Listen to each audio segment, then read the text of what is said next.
Arise analyst Mr. Dayo Sobowale joins us now to discuss the supplementary polls and what scenarios may likely play out in addition to what INEC must do to deliver a mutually acceptable electoral exercise. Good afternoon, Mr. Sobowale. Good afternoon. It's a pleasure to be here. It's always a pleasure to have you. Now, it looks like all is set to, we even have our, of course, we have our correspondents on ground.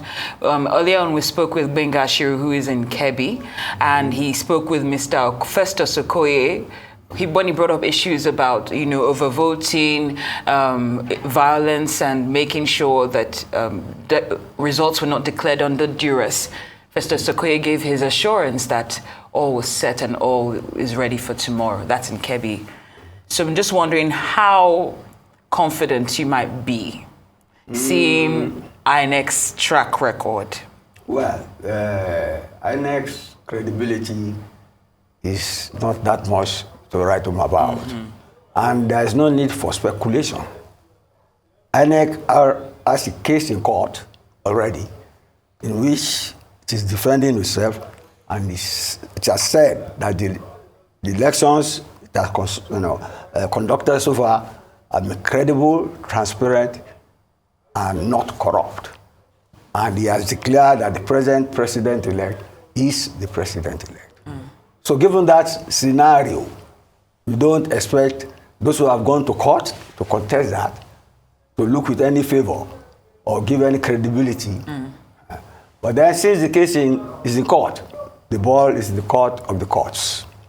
With regard to INEC's capability to improve, I will illustrate with what a management theory, Peter's principle, that a manager can only rise in the hierarchy to his level of incompetence. That means some people may be good technical managers, but they will not be good MDs or CEOs, not leaders. I think that is apparent in what you have just conducted. You have eminent professors all over, but you hear the charges that are cropped up. Maybe they are competent professors in their various fields of endeavor. The INEC chairman is a distinguished professor of history.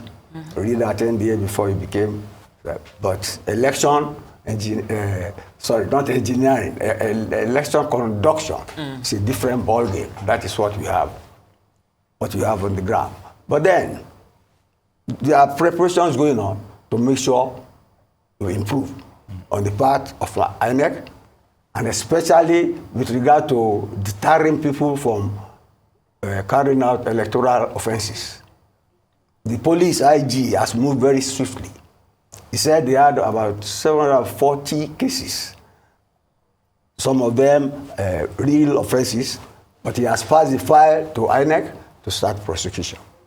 But then the police told his command that they should not flout the human rights of those offenders and work according to the law, that they are presumed innocent until found guilty. The Nigeria Bar Association too is not sleeping on its oars. That is, it said it has made 300 lawyers available to prosecute or help in bringing to justice and deterring those who have any hope of doing real or potential committing electoral offenses. So those are steps in the right direction. So I believe since we have less number of polling booths to take care now, but let's give INEC the benefit of doubt that it will improve this time around and perform better than what it did before. Very good, Mr. Sobowale. We're still talking about improvement. Technology is meant to be the backbone of this election, but there's been some hitches every now and then. But can Nigeria build on those lessons learned, the electoral process, as our political, process more or less evolves over time? Now, let me give you a clean answer. It's in the petition that the INEC used to defend itself against electoral malpractices and so on, and declaring that Tinubu won. He said it used beavers to do what is that thing? What is the first thing they do? As the collation. Accreditation. Yeah. To do accreditation electronically, and then it got scanned copies and passed them on to the IRF portal.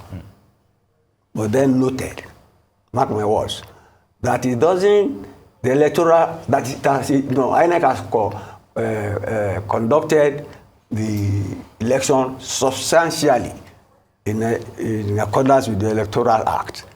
But that the accreditation, electronic accreditation, and uploading to the IRF portal, you get me? Yeah.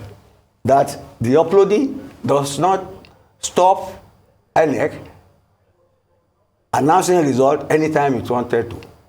That it may scan copies, and it has scan copies, it had hard copies, but it kept them until later it transmitted them to the IRF portal. Now, you see a conceptual problem now, meaning of what? What all of us believe all along was automatic and electronic were interchangeable. But from what it is in black and white before the court now, it seems there's a misconception. You see, in social philosophy, there's something called, in etymology, there's something called conceptual meaning of words and contextual meaning of words.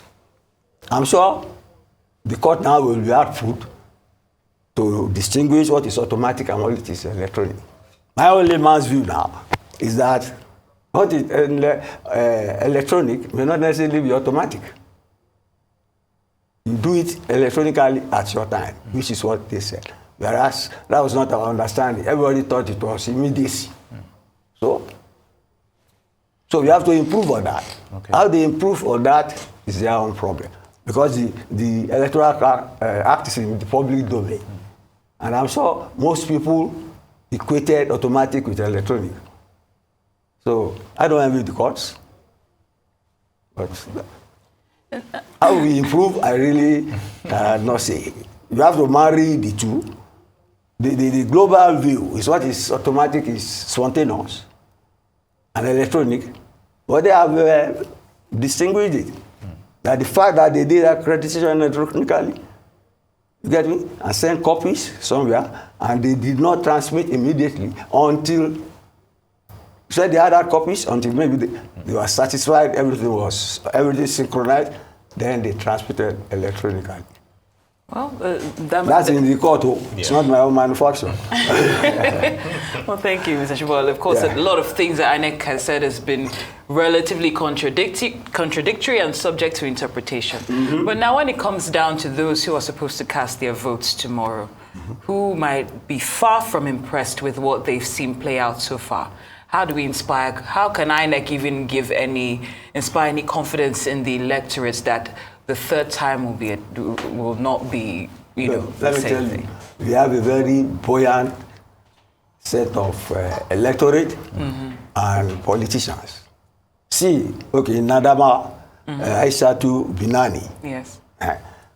The PDP Fin3 was leading her until they declared the elections inconclusive because they said they did not vote in 47 polling booths. Now, she is confident she will win. And you know her background.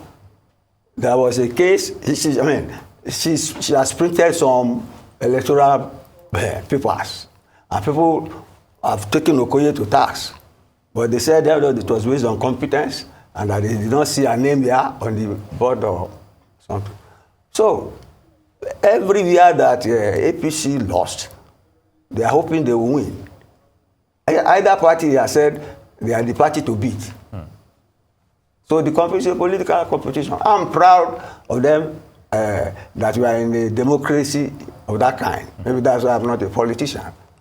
I don't share their optimism, as you said yesterday. But that is the situation. They are confident, and they are the gladiators. So they are spectators. Let's watch.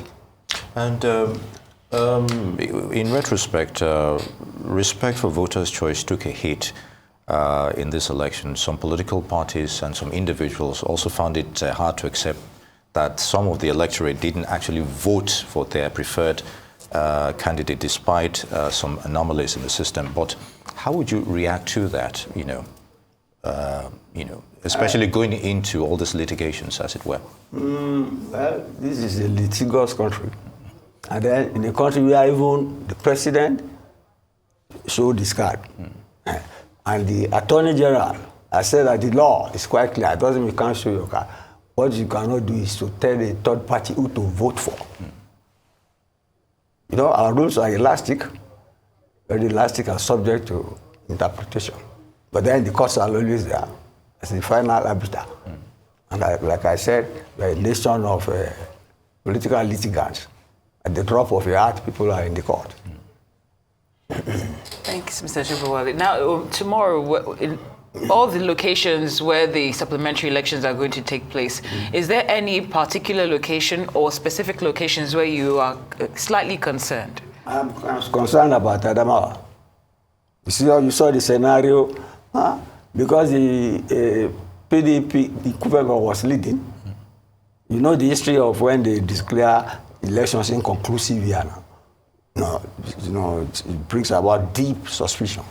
Can lead to violence if the elections do not justify who was leading before as the eventual winner. So Adamawa, yes. KB, I think the gap was not much, but then it depends. It depends on voter turnout. Maybe some people will have lost interest, or maybe they can't bring in more people now. Anyway, because you have registered voters. But there's voter apathy or indifference. So keep our fingers crossed. Very good. Mr. Dayo Sobowale, Orange News analyst.